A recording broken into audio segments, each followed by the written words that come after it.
بسم الله الرحمن الرحيم يا أيها الذين آمنوا أطيعوا الله وأطيعوا الرسول وأولي الأمر منكم فإن تنازعتم في شيء فردوه إلى الله والرسول إن كنتم تؤمنون بالله واليوم الآخر ذلك خير وأحسن تأويلا.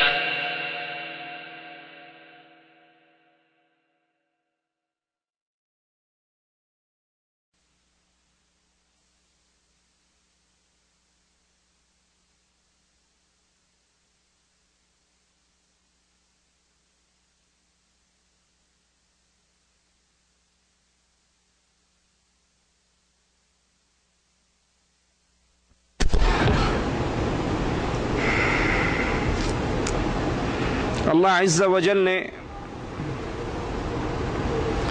انسان کو یہ زندگی بڑے عظیم مقصد کے لیے عطا کی ہے،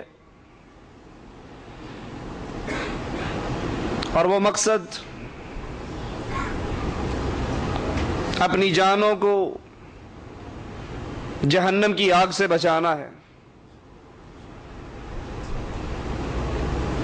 مالک کہتا ہے جب تمہارے پاس میری طرف سے ہدایت آئے گی تو جو اس ہدایت پہ چلے گا وہ کامیاب ہے، اور کامیاب وہ ہے جو جہنم کی آگ سے بچ کر ہمیشہ کی اللہ کی جنتوں میں داخل ہو گیا۔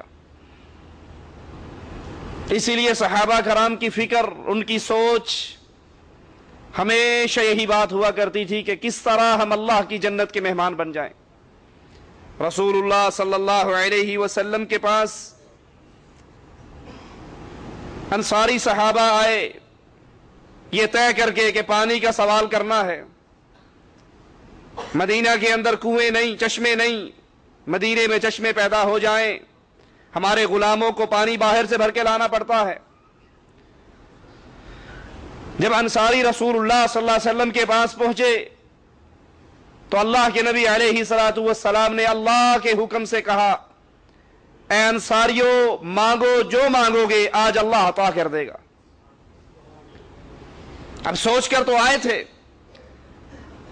مانگنے کے لیے طے کر کے آئے تھے کہ پانی کا سوال کرنا ہے، لیکن جو ہی یہ گارنٹی سنی کہ جو مانگو گے اللہ عطا کرے گا، فوراً رک گئے، کہنے لگے اے اللہ کے نبی صلی اللہ علیہ وسلم ہمیں سوچنے دیجئے، ہم سوچ کے فیصلہ کرتے ہیں۔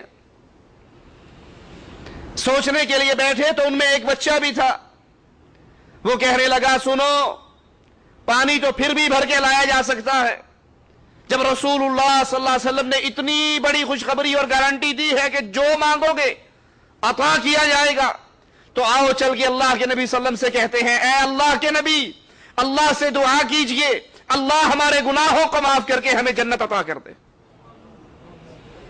رسول اللہ صلی اللہ علیہ وسلم کے یہ صحابہ آئے، کہنے لگے اللہ کے نبی دعا کیجئے اللہ ہمارے گناہوں کو معاف کر دے۔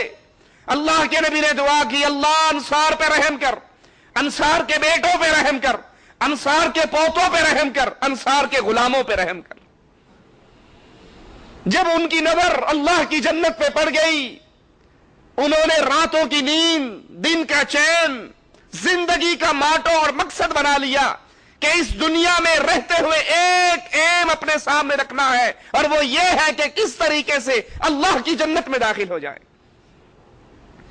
امام ابن جوزی رحمہ اللہ اپنی کتاب صفات الصفوہ کے اندر ایک عظیم کمانڈر، عظیم مجاہد ابو قدامہ شامی کا ایک واقعہ نقل کرتے ہیں۔ ابو قدامہ شامی جہاد کے اندر کودنے والا، مار کے لڑنے والا، اللہ کی توحید کو غالب کرنے کے لیے جہاں جہاد کا وعدہ سنتا پہنچ جاتا۔ ایک دن حرم نبوی کے اندر بیٹھے ہوئے ایک شخص نے آ کر کہا ابو قدامہ تم نے اللہ کے لیے بہت جنگیں کی ہیں، ان جنگوں کے اندر کوئی بہترین واقعہ، عجیب واقعہ جو تمہیں محسوس ہوا ہو وہ سناؤ۔ ابو قدامہ کہنے لگے میں ایک مرتبہ رقہ شہر جو نہر فرات کے کنارے ہے یہاں عیسائیوں کے خلاف جہاد کرنے کے لیے ہم مدینے کے، حجاز کے، کوفہ کے کچھ شباب وہاں پر پہنچے.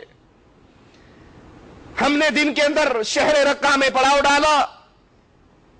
میں نے مختلف مسجدوں میں تقریریں کی، لوگوں کو اللہ کے لیے لڑنے پر اکسایا، ابھارا. پھر رات کو ایک منزل کرائے پہ لے کر سو گیا. کہا جب رات کا ایک پہر گزرا تو اچانک میرے گھر کا دروازہ کوئی بجا رہا تھا. میں حیران ششدر کہ یہ کون ہے؟ اس شہر میں میں اجنبی ہوں، مجھے جاننے والا کوئی نہیں، نہ کوئی دوست ہے، نہ کسی سے معرفت ہے. کون ہے جو رات کے ایک پہر کے بعد میرا دروازہ بجا رہا ہے؟ کہا میں اٹھا، دروازہ کھولا تو سامنے برقعے میں، پردے کے چادر میں لپٹی ہوئی ایک عورت کھڑی ہے. میں اور پریشان، رات کی تاریکی میں یہ عورت. میں نے کہا اللہ کی بندی، اللہ تجھ پر رحم کرے، تو کون ہے؟ کیا چاہتی ہے؟ کہنے لگی تو ابو قدامہ ہے. کہا ہاں میں ابو قدامہ ہوں. کہا تو نے ہمیں جہاد کے لیے آج پکارا اور جہاد کے لیے مال اکٹھا کیا؟ کہا ہاں. کہا میرے ہاتھ میں ایک تھیلا دیا، ایک رکا دیا اور چلی گئی.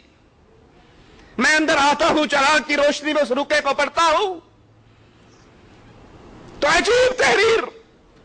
کہنے لگی ابو قدامہ تو نے ہم سے مال مانگا ہے اللہ کے لیے، اور میں فقیر عورت ہوں، غریب عورت ہوں، میرے پاس کچھ نہیں، لیکن میں نے اپنے سر کے بالوں کو کاٹ کر بالوں کی ایک رسی بنائی ہے اور اس تھیلے کے اندر وہ رسی ہے.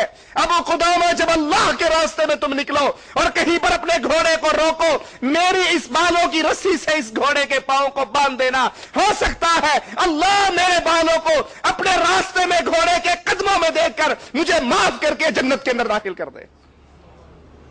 کہا میں حیران اس عورت پر، حالانکہ جو اس نے کام کیا ہے شریعت اس کی اجازت نہیں دیتی اس طریقے سے بالوں کو کاٹ کر رسی بنانا، لیکن جنت کے لیے اس کی حب، جنت کے لیے اس کی محبت، جنت کے لیے اس کی طلب یہ عجیب تھی.